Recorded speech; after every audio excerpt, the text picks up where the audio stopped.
Dalam nama Bapa dan Putra dan Roh Kudus. Amin. Tuhan beserta kita, sekarang dan selama-lamanya. Inilah Injil suci menurut Markus. Dimuliakanlah Tuhan.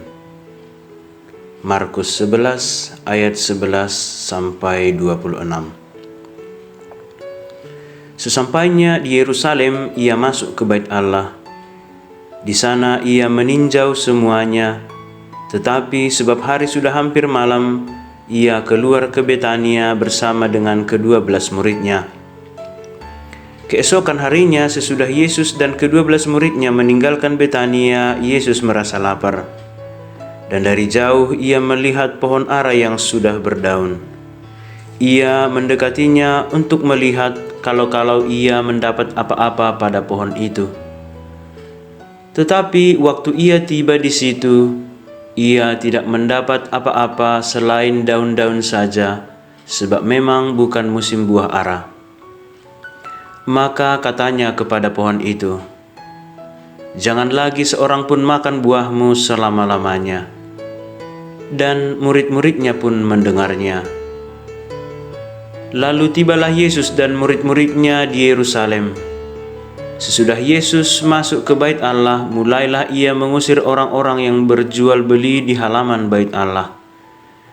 Meja-meja penukar uang dan bangku-bangku pedagang merpati dibalikannya, dan ia tidak memperbolehkan orang membawa barang-barang melintasi halaman Bait Allah. Lalu ia mengajar mereka, katanya, "Bukankah ada tertulis, rumahku akan disebut rumah doa bagi segala bangsa? Tetapi kamu ini menjadikannya sarang penyamun." Imam-imam kepala dan ahli-ahli Taurat mendengar tentang peristiwa itu, dan mereka berusaha untuk membinasakan dia, sebab mereka takut kepadanya, melihat seluruh orang banyak takjub akan pengajarannya. Menjelang malam mereka keluar lagi dari kota. Pagi-pagi ketika Yesus dan murid-muridnya lewat, mereka melihat pohon ara tadi sudah kering sampai ke akar-akarnya. Maka teringatlah Petrus akan apa yang telah terjadi, lalu ia berkata kepada Yesus, "Rabi, lihatlah pohon ara yang kau kutuk itu sudah kering." Yesus menjawab mereka, "Percayalah kepada Allah. Aku berkata kepadamu, sesungguhnya barang siapa berkata kepada gunung ini, beranjaklah dan tercampaklah ke dalam laut, asal tidak bimbang hatinya, tetapi percaya bahwa apa yang dikatakannya itu akan terjadi, maka hal itu akan terjadi baginya.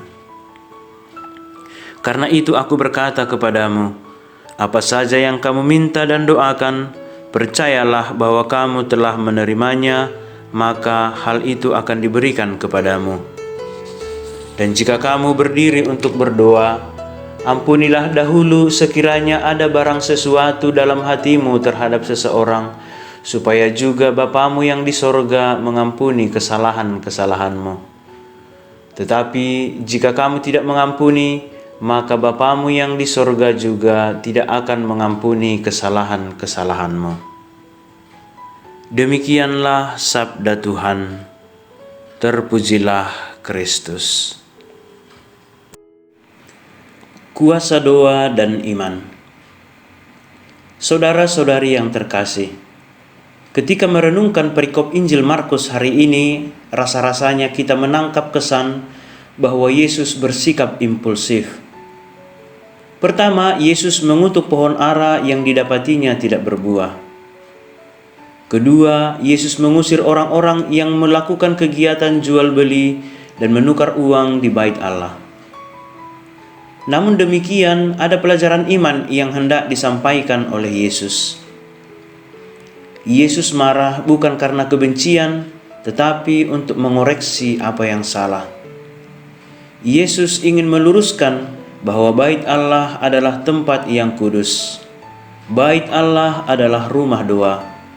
Namun para pedagang dan penukar uang tidak menghormati Allah yang berdiam dalam bait-Nya yang suci. Di lingkungan Bait Allah, mereka hanya memikirkan dan mencari keuntungan semata. mereka mencemari kekudusan bait Allah dan menjadikannya sarang penyamun. Para imam kepala dan ahli Taurat pun membiarkan para pedagang bertransaksi karena mereka pun memperoleh keuntungan dari jual beli itu. Itulah sebabnya mereka membenci Yesus, sebab mereka juga membenci kebenaran yang dibawa oleh Yesus. Karena kebencian itu, mereka pun berusaha membinasakan Yesus karena merasa terganggu oleh kehadiran Yesus. Namun bagi Yesus, kebenaran adalah kebenaran. Tidak ada apapun yang dapat menghalangi Yesus untuk mewartakan kebenaran itu. Saudara-saudari yang terkasih, dengan mengutuk pohon ara, Yesus hendak mengajar para murid-Nya bahwa besarlah kuasa orang yang percaya kepada Allah. Tidak ada yang mustahil bagi Allah, dan tidak ada yang tidak mungkin bagi orang yang percaya kepadanya. Yesus menegaskan kepada murid-murid-Nya untuk percaya kepada Allah. Orang percaya dapat memerintahkan gunung untuk beranjak dan tercampak ke dalam laut, asal saja tidak bimbang hatinya. Yesus ingin para murid-Nya tetap teguh dalam iman dan selalu percaya kepada Allah. Yesus ingin mereka percaya bahwa apapun yang mereka minta di dalam doa dan yakin bahwa mereka telah menerimanya, maka Tuhan akan mengabulkan doa mereka. Selain percaya kepada Allah, Yesus mengajar mereka untuk mengampuni kesalahan orang lain supaya Bapa pun mengampuni kesalahan mereka. Percaya kepada Allah mengandaikan kesucian hati dan budi, sebab Allah adalah kudus. Saudara-saudari yang terkasih, bercermin dari Injil Markus hari ini, kita dapat berefleksi bahwa betapa besar kuasa doa dan iman itu. Doa-doa kita kiranya didasari oleh kepercayaan bahwa apa yang kita doakan sudah kita terima dan menjadi milik kita. Serentak dengan itu, doa yang benar adalah doa yang disampaikan tanpa ada kotoran sedikit pun dalam hati dan pikiran kita oleh karena kebencian, amarah, iri hati, kesombongan, dendam, dan keinginan jahat lainnya.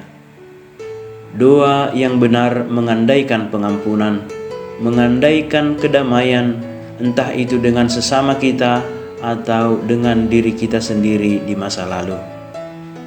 Doa orang benar besar kuasanya, dan Allah akan mengabulkan doa orang yang benar.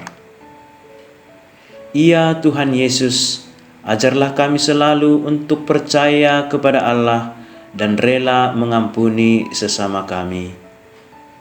Amin.